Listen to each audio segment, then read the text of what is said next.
Hello student, क्या हाल है सभी लोगों के। तो आज हम लोग बहुत ही शानदार सा काम करने वाले हैं। बहुत ही शानदार सा आपको मैं कॉन्सेप्ट सिखाने वाला हूँ फिजिक्स के एक अलग ही टॉपिक के बारे में, that is this is known as calorimetry. So calorimetry को लेके बेटा बच्चों हम लोग बहुत ज़बरदस्त चीज़ आज पढ़ने वाले हैं आज के इस वीडियो के अंदर। वो है मटका कॉन्सेप्ट। ठीक है, मटका कॉन्सेप्ट। अब ये क्या चीज़ है सर? व्हाट इज मटका कॉन्सेप्ट बेसिकली?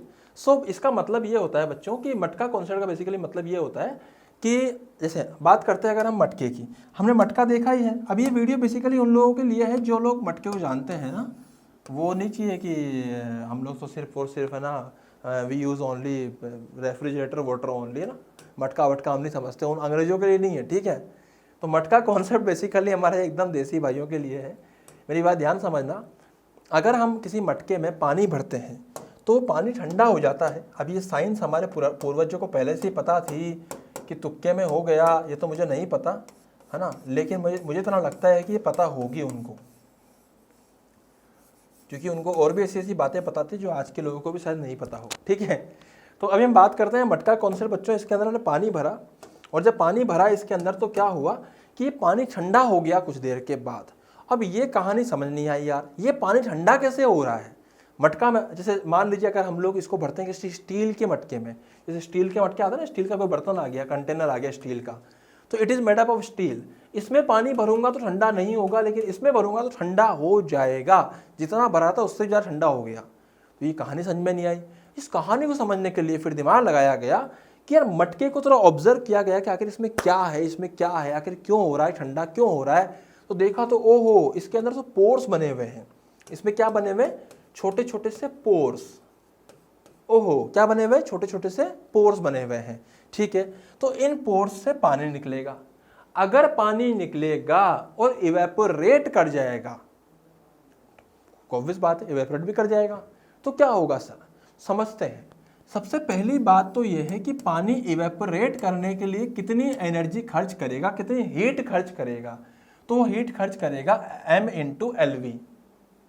अगर वैल्यू निकालेंगे तो सिर्फ 1 ग्राम पानी जो हीट खर्च करेगा वो करेगा 540 कैलोरीज पर ग्राम।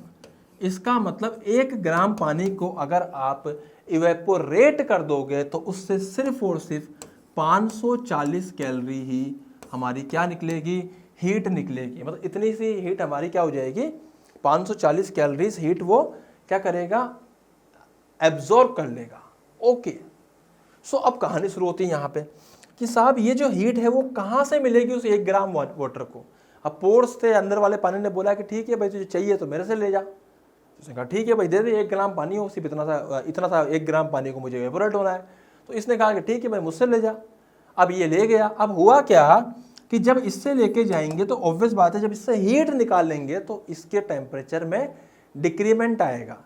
तो कितना आया? देखा कि Q बराबर ms डेल्टा T लिख सकता हूं मैं। तो Q की वैल्यू 540 कैलोरी आ गई है। मास मुझको नहीं पता, S की वैल्यू 1 होती है वाटर के केस में, और चेंज इन टेम्परेचर को मैंने सिर्फ 1 डिग्री करा। मतलब मैंने सिर्फ 1 डिग्री तापमान अगर कम किया, कितने मास का? सोल्व किया, मास की वैल्यू आई यहाँ से 540 ग्राम। यहाँ से दिमाग खराब हो गया। अबे सिर्फ 1 ग्राम मास को अगर मैं 1 ग्राम ऑफ वाटर अगर पोर्स से निकलकर अगर इवेपोरेट हो जाता है तो 540 gram of water 1 degree Celsius कम हो जाएगा। इसका मतलब ये तो बड़ा खेल हो गया। इसका मतलब ये तो ये हो गया यहाँ पर कि अगर मान लीजिए बच्चों कि यहाँ पे जो हमारा मास था वो कितना ग्राम, देखो होता क्या है ना, जैसे मान लीजिए कि भाई मैं लिखूं कि भाई टोटल मास था m, ठीक है, उसका स्पेसिफिक हीट S होगा वाटर के केस में, डेल्टा T मान लेते हैं, मैं डेल्टा T लिख दिया, तो टोटल मास मल्टीप्लाई S इन डेल्टा T, इतना अमाउंट ऑफ हीट है, वो किसके बराबर हो जाएगा? वो हो जाएगा हमारे m/LV के बराबर। क्वेश्चन समझो, ऐसे करेंगे। अब तुम बोलोगे कि सर यहाँ पे जो m/LV है, अब ये m क्या है? ये है वो अमाउंट ऑफ वाटर जो इवेपोरेट हो गया। कई बार क्या होता है ना, हमको m नहीं दिया होता, हमको m ग्राम पर सेकंड गिवन होता है। तो in this particular case this is not the mass, this is mass rate. तो उस केस में मैं क्या करूँगा बच्चों, मैं यहाँ पे m इंटू एल वी की जगह m into T into L V लिखूँगा। अब तुम कहोगे कि सर अगर मास इवेपोरेट हो रहा है तो यहाँ से भी कम हो रहा है, तो एग्जैक्ट इक्वेशन तो ये आने वाली है, मतलब ये आनी चाहिए बेसिकली। तो m into small M T into S into delta T into M into T into L into V, ये आनी चाहिए। ये क्यों नहीं आ रही है, आपने ऐसा क्यों लिख दिया? क्योंकि सास भी कभी बहू थी, क्योंकि जो m था वो बहुत ही ज़्यादा बड़ा था स्मॉल एम टी से, क्योंकि 1 ग्राम से ही हमारा आधा किलो पानी गर्म हो ठंडा हो रहा था।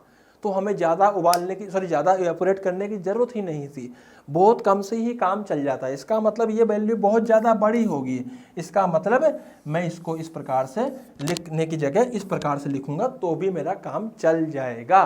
Okay, so this is all about the मटका कॉन्सेप्ट स्टूडेंट्स।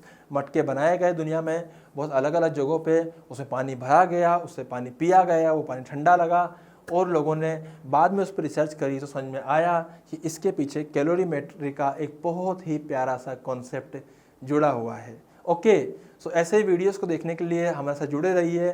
बाकी happy learning, thank you so much.